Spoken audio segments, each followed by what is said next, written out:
Hello hello, क्या हाल चाल। फिर से स्वागत है आपका हमारे अपने चैनल मज़ेदार मैथ पर। फिर से हम आ गए एगो नया टॉपिक नया वीडियो के साथ। आज का हमारा टॉपिक है कि किसी भी linear equation in two variable का सॉल्यूशन कैसे निकालते हैं। और हमेशा की तरह सबसे पहले हम वो सारा बात पढ़ेंगे जो कहीं ना कहीं पीछे पढ़ चुके हैं, लेकिन इस टॉपिक में ज़रूरत है। और जिस बच्चा को लगता है कि सर आप जो पीछे वाला बात पढ़ाने वाले हैं वो हमको पहले से आता है, तो तुम सीधे सीधे क्या कर सकता है, डिस्क्रिप्शन में जाना, वहाँ पर टॉपिक का नाम लिख के उसके बगल में उसका टाइम लिखा हुआ है, सीधे तुम वहाँ क्लिक करना और डायरेक्टली जो टॉपिक तुमको नहीं आता है वहाँ से देखना स्टार्ट कर सकता है। ठीक है सर, अब स्टार्ट करते हैं सबसे पहला टॉपिक से कि ये जो नाम है linear equation in two variable, ये होता क्या चीज़ है।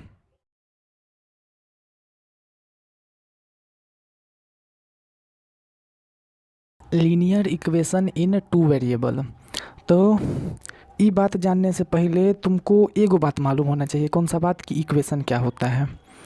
इक्वेशन के बारे में तुमको पहले से पता होगा कि सर मैथ में कोनो बात लिखल रहे जहाँ बराबर के निशान देल रहे उसको इक्वेशन बोलते हैं। हाँ, ये बात पहले से पता है। तो अब सुनो, देखो, linear equation in two variable का मतलब होता है एन इक्वेशन इन बीच, एगो ऐसन इक्वेशन जहाँ two different type of variable should be present. मतलब कोई भी बात, कोई भी चीज़ लिखल हो जहाँ बराबर के निशान हो, साथ में वहाँ दो गो अलग अलग टाइप का वेरिएबल होना चाहिए। जैसे ये जो बात लिखा हुआ है इसमें देखो, एक तो एक्स है, एक वाई है, बराबर का निशान भी है, मतलब ये एक इक्वेशन भी है, साथ में दो गो डिफरेंट टाइप का वेरिएबल भी है। और highest power of variable is one, मतलब वेरिएबल का जो ज़्यादा से ज़्यादा पावर हो वो वन होते हैं। यहाँ भी x के पावर वन है, जब कुछ नहीं लिखा रहता है तो वन रहता है। यहाँ y के पावर भी वन है। इसका मतलब है कि ई एगो लीनियर इक्वेशन होगा। अगर किसी इक्वेशन में ई दोनों बात है, यानी कोनो इक्वेशन में सिर्फ दो टाइप का वेरिएबल ही मौजूद है और वेरिएबल का ज़्यादा से ज़्यादा जो पावर है वन है ना, तो वैसा वाला इक्वेशन को हम लोग बोलते हैं linear equation in two variable. ठीक है, ये बात पहले से आता था। तो इस तरीके से ऐसा भी हो सकता है 5x माइनस 3y प्लस 4 बराबर 0, या फिर 7y is equal to 4x plus 3, ऐसा भी हो सकता है। और बहुत सारा हो सकता है ऐसा linear equation in two variable, बहुत सारा हो सकता है। अभी से हम linear equation in two variable को सीधे सीधे लीनियर इक्वेशन बोलेंगे तो इसे समझ में आता है, हाँ sir linear equation in two variable he linear equation है।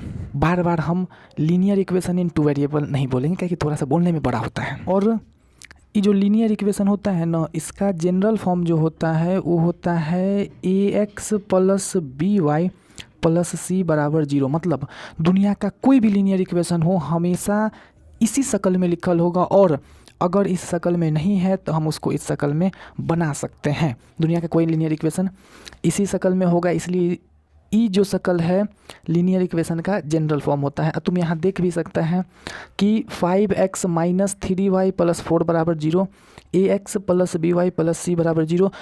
यहाँ पर भी अगर हम x वाला को उधर भेज दे, 3 को उधर भेजते तो कुछ ऐसा ही शक्ल में लिख सकते हैं। यानी दुनिया का कोई लीनियर इक्वेशन को हम इस शक्ल में लिख सकते हैं। अभी हम तुमको एक आध ठो लीनियर इक्वेशन को इस शक्ल में लिख के दिखाते हैं, जो पहले से इस शक्ल में नहीं होगा, लेकिन अभी हम लोग उसको इस शक्ल में बदल सकते हैं। इसके लिए ना एगो तुमको पहले का बात आना चाहिए। वो बात है ना, ये है कि कभी भी अगर माइनस ए लिखा हुआ हो तो हम लोग उसको प्लस ऑफ माइनस ए लिख सकते हैं। इसका क्या मतलब है? इसका मतलब है ना कि अगर कभी मान लो मेरे पास लिखा हुआ है बी माइनस ए या डी माइनस ए, तो कहीं भी माइनस लगल रहे तो ये माइनस को तुम नंबर में भेज के अब आगे में प्लस लगा सकता है, यानी डी प्लस ऑफ माइनस ए लिख सकता है। काहे कि जब वापस से ये प्लस और माइनस का गुना होगा तो बन तो माइनस ही जाएगा, यानी कभी ऐसा लिखल रहे तो ऐसा लिख सकते हैं।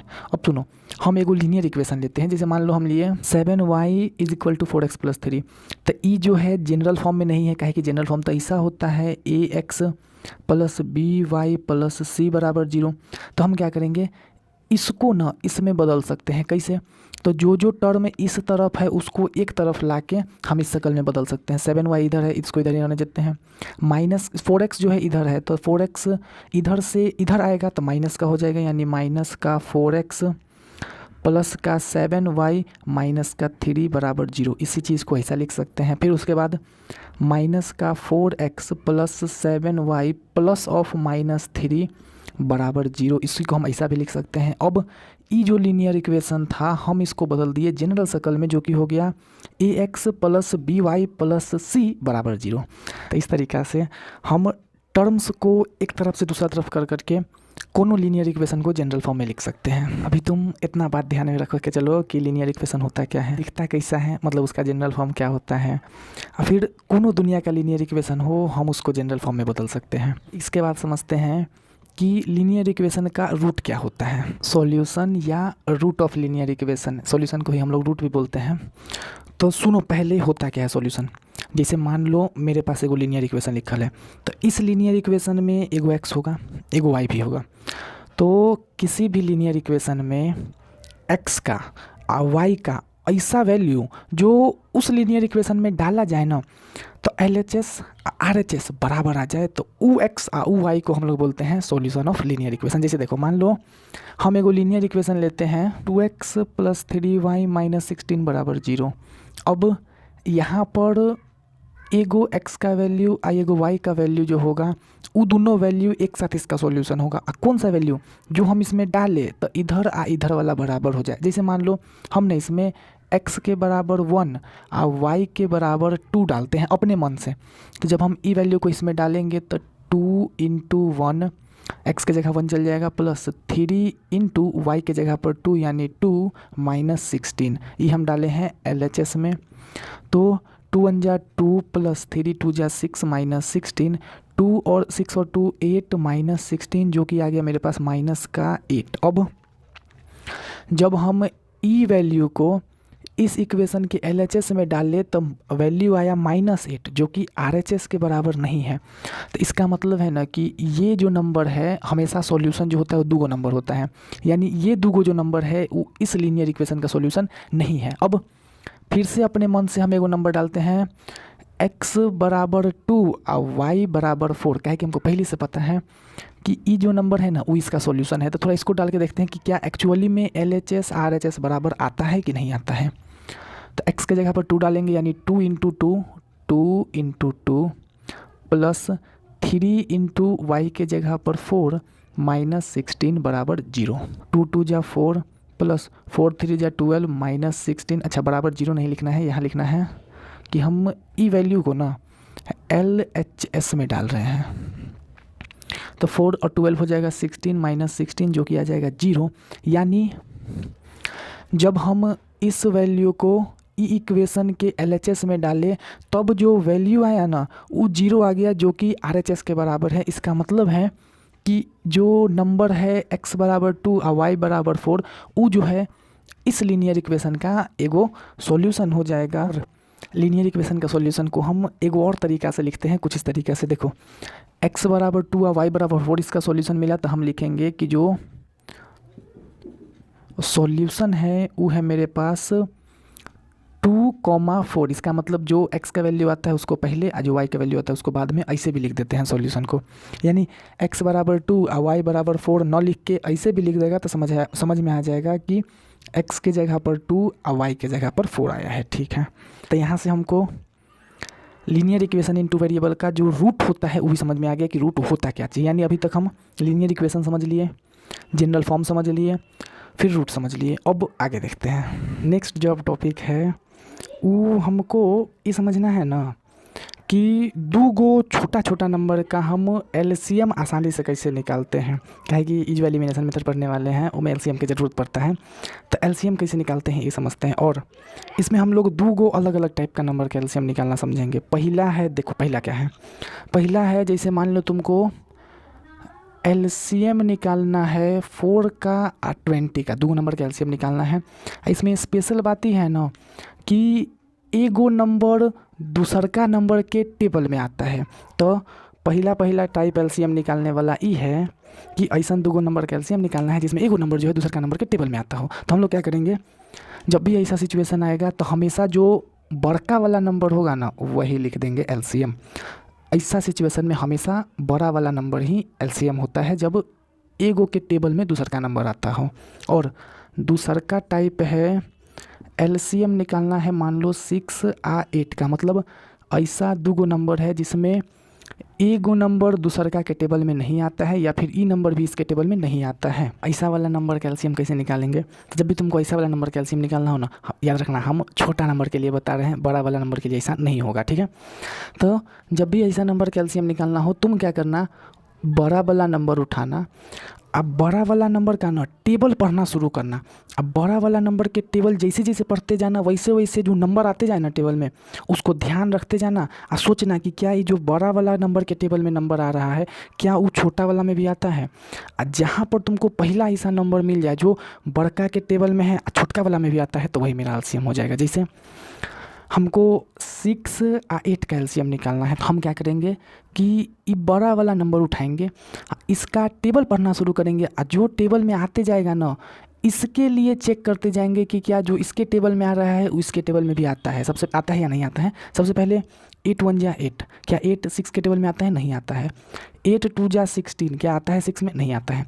8 3 जा 24, क्या 6 में आता है? हाँ, जो 8 3 जा 24 होता है वो 6 के टेबल में भी आता है। तो बस यहीं पर हमको पता चल गया है कि 6 और 8 का जो एलसीएम हो जाएगा वो हो जाएगा 24। इस तरीके से हम ऐसा नंबर का एलसीएम निकालेंगे। ध्यान रखना, हम लोग छोटा छोटा नंबर का एलसीएम निकालना सीख रहे हैं, कोई बड़ा बड़ा नंबर का नहीं। कहे कि बड़ा नंबर का तो हमको टेबल भी नहीं आता होगा, तो ये वाला तरीका बड़ा पर अप्लाई नहीं करना है। ई एलिमिनेशन मेथड में हमको छोटा छोटा नंबर का ही एलसीएम निकालना है, तो ये तरीका अप्लाई कर सकते हैं छोटा नंबर के लिए।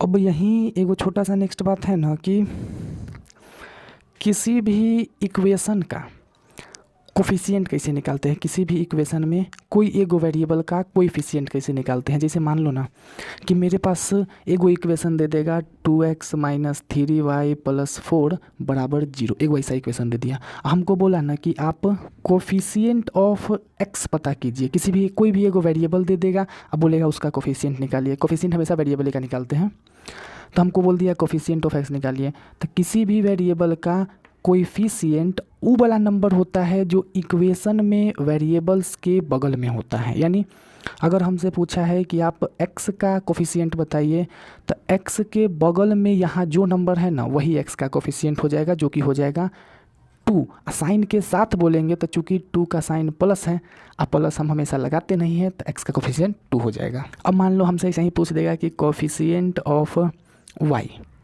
तो कोफिशिएंट ऑफ y क्या हो जाएगा। तो इस इक्वेशन में y के बगल में जो नंबर है, y के बगल में है -3, तो y का कोफिशिएंट हो जाएगा -3। और ये जो साइन वाला बात है ना, उसको हमेशा ध्यान रखना कि जब भी कोफिशिएंट लिखते हैं तो साइन जरूर लिखते हैं। सोनू, इस बात को हम लिख नहीं रहे हैं, लेकिन हाँ तुम अपने कॉपी में ज़रूर लिखना कि जब भी हम कोफिशिएंट को लिखते हैं तो उसका साइन साथ में लगाते हैं। अब हम अपने टॉपिक पर जाने से पहले ना ये समझेंगे कि एक्चुअल हमारा टॉपिक है क्या। कहेगी अभी तक जो बच्चा देख रहा होगा, पहली बार समझ रहा होगा ना बात को, उसको एक्चुअल टॉपिक ही नहीं पता चला होगा। टॉपिक यहाँ क्या है, अभी तक तुमको क्या लग रहा होगा कि ऐसा लीनियर इक्वेशन का हम रूट कैसे निकालते हैं, ये है हमारा टॉपिक, जो कि गलत है।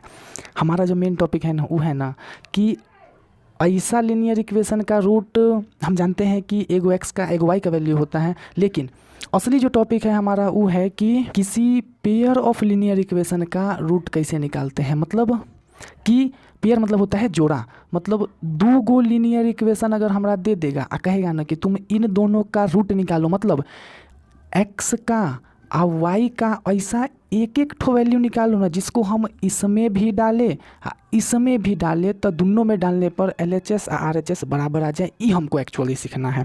ऐसा नहीं सीखना है कि इसका एगो सॉल्यूशन निकालो, नहीं, इसका एगो सॉल्यूशन निकालो, नहीं, ऐसा एगो सॉल्यूशन निकालो जो इसका भी हो और इसका भी हो, ये सीखना है। यानी pair of linear equation in 2 variable का सॉल्यूशन कैसे निकालते हैं, ये सीखना है। अब हमारा 2 बात बच गया एक्चुअल टॉपिक। उससे पहले एगो और बात जो कि है तो नया बात, लेकिन हम लोग को समझना है, जो एक्चुअल टॉपिक से पहले है। आज से पहले जो आगे बात बताने वाले हैं वो आज से पहले हम नहीं पढ़े हैं, नया बात, और अभी पहली बार सीखेंगे।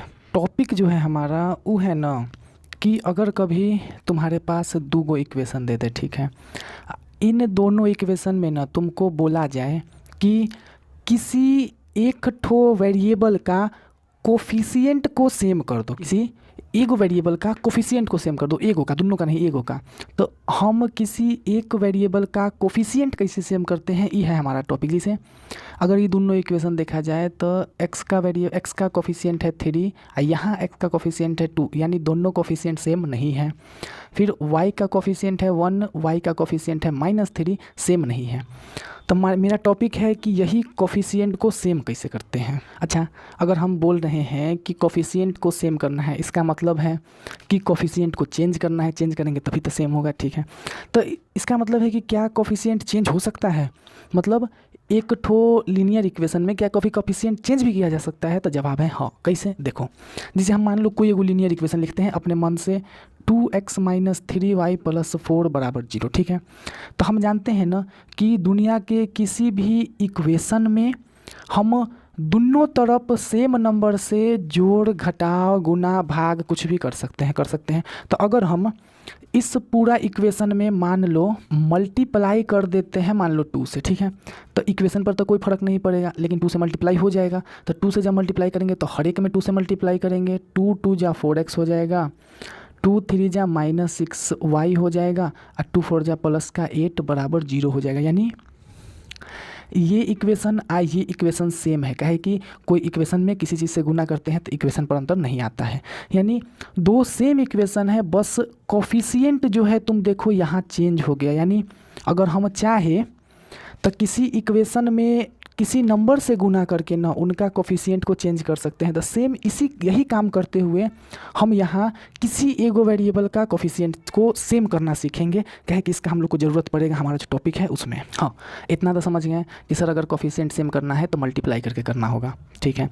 अब सबसे पहले ये तुमको ढूंढना सीखना होगा ना कि किसका कोफिशिएंट हम सेम करें ताकि आसानी से हो जाए। इसका भी कोफिशिएंट सेम किया जा सकता है, x का भी और y का भी, लेकिन खुद से हमको सोचना आना चाहिए कि हम किसका सेम करेंगे। जैसे देखो, हमको सेम करना है तो हम क्या करते हैं, पहले x वाला को देखते हैं। तो x वाला यहाँ पर 3 है, यहाँ हमको 2 कैसे हो करना है, तो क्या 3 में कोई नंबर का गुना करके 2 किया जा सकता है? तो जवाब है नहीं। क्या कि 3 में कोई नंबर का गुना करेंगे तो 3 × 1 = 3, 3 × 6 = 3, 3 × 9 3 6 9 ऐसा हो सकता है, लेकिन 2 नहीं हो सकता है। उसके लिए फ्रैक्शन का गुना करना होगा, अब फ्रैक्शन आएगा तो और कॉम्प्लिकेटेड होगा, तो फ्रैक्शन नहीं डालेंगे, ठीक है। इस 2 में कोई चीज़ गुना करके 3 बनाया जा सकता है? तो जवाब है नहीं। कहे कि 2 में कुछ गुना करेंगे तो 4 बन सकता है, 6 बन सकता है, 8 बन सकता है, लेकिन 3 नहीं बन सकता है। तो x वाला को छोड़ देते हैं। अच्छा, यहाँ y वाला में देखो, y में यहाँ पर 1 है, यहाँ पर 3 है, तो इस 1 में कोई चीज़ गुना करके क्या 3 बनाया जा सकता है? तो जवाब है हाँ। कैसे? कहे कि 1 में अगर हम 3 से गुना कर देना तो 3 बनाया जा सकता है। यानी हम यहाँ पर ना y का कोफिशिएंट बहुत आसानी से सेम कर सकते हैं। खाली हमको करना क्या होगा कि ऊपर वाला इक्वेशन में 3 का गुना कर देंगे। जब 3 का गुना होगा तो यहाँ 3 आ जाएगा, इसमें पहले से ही 3 है तो 3 3 सेम हो जाएगा। ये बात ध्यान रखना कि जब लीनियर इक्वेशन का कोफिशिएंट सेम कर रहे होते हैं तो साइन पर ध्यान नहीं देते हैं।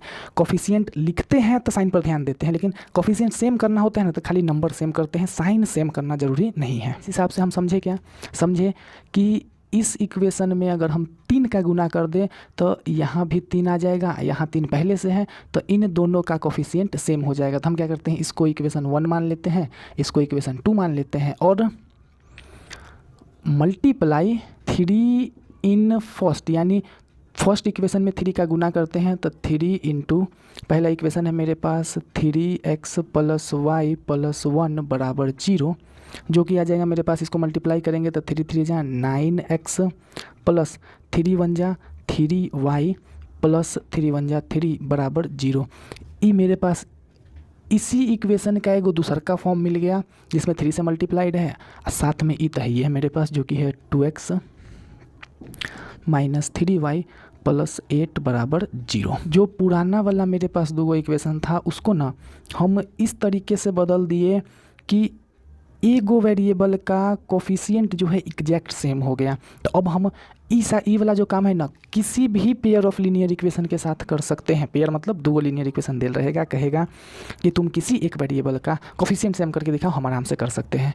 और इसी में एगो दूसरा टाइप का भी सवाल होता है, थोड़ा सा वो देख लेते हैं। टाइप मतलब यहाँ तो हमको बहुत आराम से मिल गया कि हाँ सर 1 में आप 3 से गुना कीजिए, 3 के बराबर आ जाएगा। अगर कभी ऐसा हो जाए ना, जैसे यहाँ x के साथ हुआ कि ना हम 3 को 2 बना सकते हैं, ना हम 2 को 3 बना सकते हैं, तब हम क्या करेंगे। जैसे मान लो हम एगो सवाल लिए हैं ई पेयर ऑफ लीनियर इक्वेशन, ई दूगो लीनियर इक्वेशन ले लिए। अब हमको किसी तरीके से ना इनमें कोई एक वेरिएबल का कोफिशिएंट को सेम करना है। तो सबसे पहले फिर से हम ढूंढेंगे कि क्या 2 को 7 बनाया जा सकता है गुना करके। नहीं बनाया जा सकता है। 7 को 2 नहीं बनाया जा सकता है। 3 को 2 नहीं बनाया जा सकता है। 2 को 3 नहीं बनाया जा सकता है। यानी इस बार आसानी से न x का कोफिशिएंट सेम किया जा सकता है और न ही y का।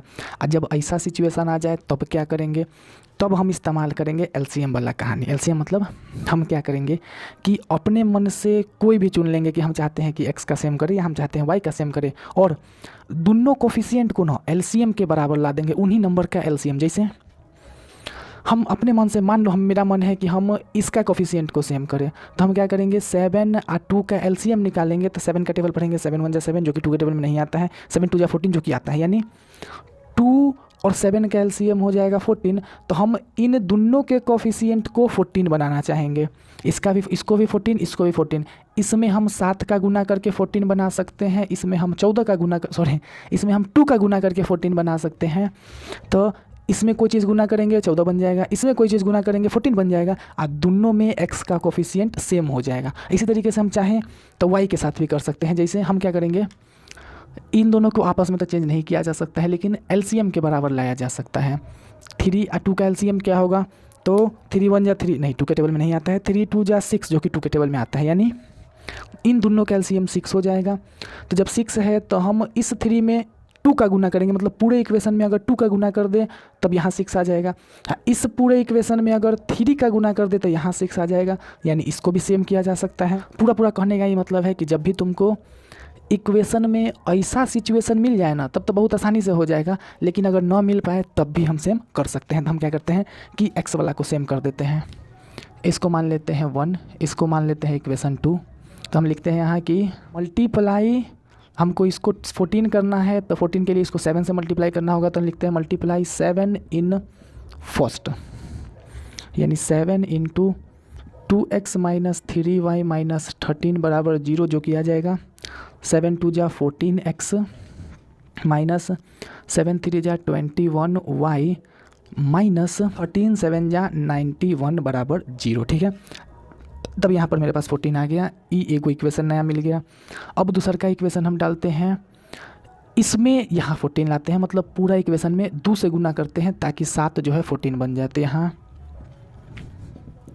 मल्टीप्लाई 2 इन सेकेंड इक्वेशन, जो कि हो जाएगा 2 into 7x minus 2y minus 20 बराबर 0।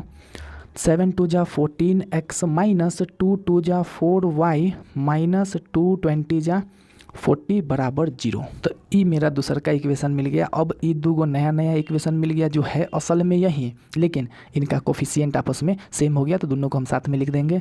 एगो तो ये हो गया, दूसरा का हो जाएगा मेरा 14x माइनस 21y माइनस 91 बराबर 0। ये दोनों मेरा नया इक्वेशन मिल गया जिनका एक वेरिएबल का कोफिशिएंट सेम है। ध्यान रखना, हमेशा एक ही वेरिएबल का कोफिशिएंट सेम करते हैं, कभी भी दूगों का नहीं करते हैं। एक्चुअली में हम दोनों का कोफिशिएंट सेम कभी कर भी नहीं पाएंगे। तो इस तरीक़ा से हम सीखे हैं कि कोनो दूगो इक्वेशन में किसी एक वेरिएबल का कोफिशिएंट को सेम कैसे करते हैं।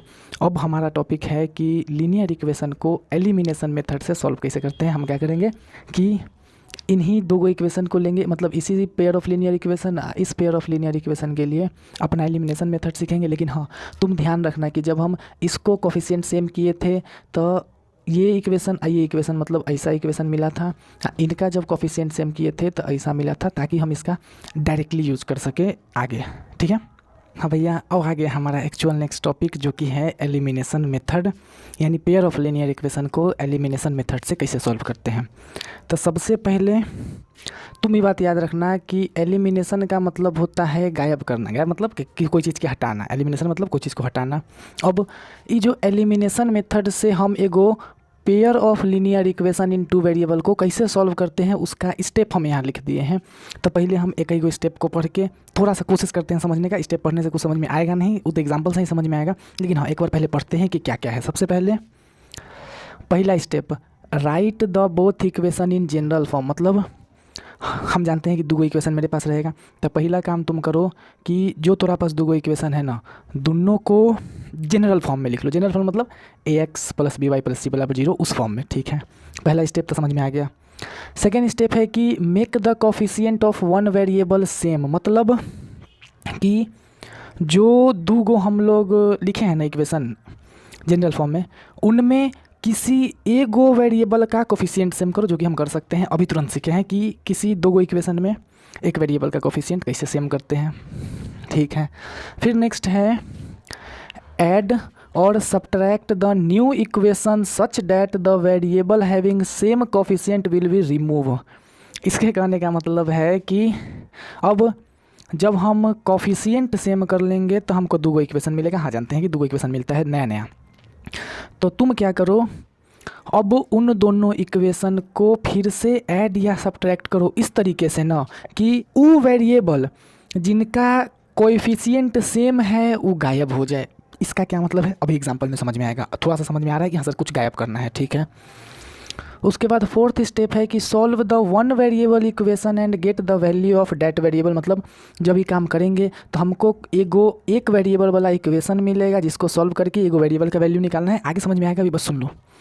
फिर पांचवा स्टेप है कि put the value of variable so obtained in any one original equation and get the value of other variable. कहने का मतलब कि जो तुमको एगो इक्वेशन का वैल्यू पिछल का स्टेप में मिल गया ना, उसको ओरिजिनल इक्वेशन में से कोई एगो में डाल दो, काहे कि ओरिजिनल दूगो इक्वेशन होता है, कोई एगो में डाल दो और दूसरा का वेरिएबल का भी वैल्यू निकाल लो। अब क्या करते हैं हम कि यहाँ से स्टेप को इरेज करते हैं, साथ साथ में दूगो सवाल लेते हुए हम सॉल्व करते हैं। दूगो सवाल इसलिए ताकि जो भी अलग अलग बात हो दूगो सवाल से समझ में आ जाए। तो दूगो सवाल को लेते हुए हम लोग सॉल्व करना स्टार्ट करेंगे। स्टेप तुमको इधर बगल में पिक्चर में दिख रहा होगा। यहाँ क्या किए कि दूगो इक्वेशन ले लिए, मतलब दूगो क्वेश्चन ले लिए। अब इन दोनों को हम सॉल्व करेंगे अपना एलिमिनेशन मेथड से। तुमको साइड में स्टेप दिख रहा होगा, इन्हीं स्टेप के हिसाब से एक एक करके सॉल्व करेंगे। सबसे पहली बात, पहला स्टेप है, पहले इससे स्टार्ट करते हैं। या थोड़ा सा वो वाला ज़्यादा अच्छा लग रहा है हमको, इससे पहले स्टार्ट करते हैं। सबसे पहले पहला स्टेप है मेरे पास कि तुम क्या करो, जो दूगो इक्वेशन देल हैं उनको जनरल फॉर्म में लिखो। जनरल फॉर्म मतलब ax + by + c = 0, जो कि पहले से लिखा हुआ है। और यहाँ बीच में माइनस है, कोई बात नहीं, हम लोग समझ लेंगे कि हाँ बीच में बगल में प्लस आता है तब माइनस आ जाता है, वैसा लिख सकते हैं। और चाहें तो इस पर भी आगे बढ़ सकते हैं। यानी सबसे पहले लीनियर इक्वेशन मेरा जनरल फॉर्म में है, पहला स्टेप हो गया। सेकेंड स्टेप क्या है, सेकेंड स्टेप है कि तुम इन इक्वेशन में कुछ इस तरीके से मल्टीप्लाई या डिवाइड करो, मल्टीप्लाई करो कि किसी एगो वेरिएबल का जो कोफिशिएंट है वो सेम हो जाए। तो अभी अभी हम लोग इन्हीं दोनों एग्जाम्पल को लेकर ऐसा काम कर चुके हैं कि इनका वेरिएबल का कोफिशिएंट सेम कर चुके हैं। तो वहाँ से सीधे सीधे यहाँ लिख देते हैं, इसको हम ऐसा लिख दिए, ठीक है।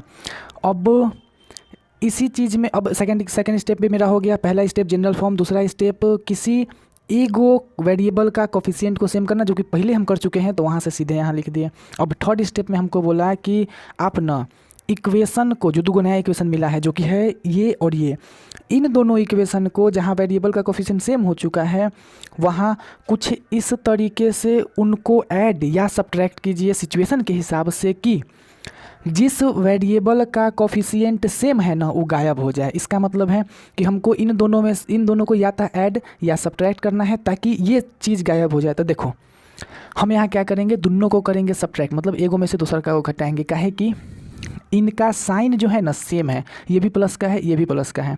और अगर हमको इनको गायब करना है तो एगो प्लस एगो माइनस का होना चाहिए। हम जानते हैं कि जब भी एगो इक्वेशन में से दूसरा का इक्वेशन घटाते हैं तब सबका साइन चेंज हो जाता है। तो जब हम इसको इसमें से माइनस करेंगे तो इन सब का साइन चेंज होगा, जिससे कि इसका साइन माइनस हो जाएगा, इसका साइन प्लस रहेगा। इसके हिसाब से ई कट जाएगा, ई खत्म हो जाएगा।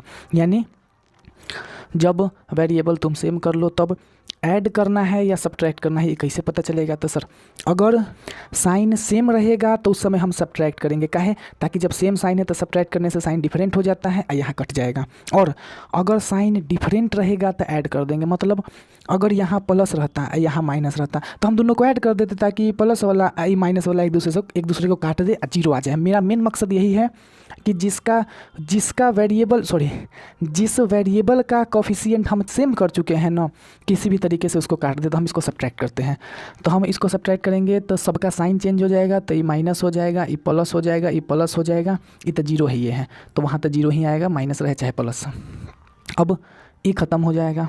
फिर माइनस का 21y में प्लस का, अब इसका साइन चेंज हो चुका है, माइनस का नहीं, अब इसका प्लस हो गया, इसका भी प्लस हो गया। तो माइनस का 21y में प्लस का 4y ऐड करेंगे तो मेरे पास आ जाएगा माइनस का 17y। फिर माइनस का 91 में प्लस का 40 ऐड करेंगे तब मेरे पास आ जाएगा माइनस का 1 में से 0 घटेगा 1, 9 में से 4 घटेगा 5 बराबर 0। ठीक है, तीसरा स्टेप कंप्लीट हो गया कि ऐड या सब्ट्रैक्ट कीजिए ताकि जिस वेरिएबल का कोफिशिएंट सेम है वो गायब हो जाए। हाँ, अब चौथा स्टेप था मेरा कि पीछे ई काम करने पर तुमको एगो इक्वेशन मिलेगा जिसमें एक ही वेरिएबल बचेगा, तो तुम उस एक वेरिएबल का वैल्यू निकाल लो। कैसे? तो सबको दूसर का तरफ भेज दो और वाई का वैल्यू निकाल लो। तो हम लोग लिख सकते हैं, मेरे पास है -17y माइनस 51 बराबर 0। तो हम इसको लिख सकते हैं -17y is equal to 51, minus है उधर प्लस चल जाएगा, प्लस बन जाएगा।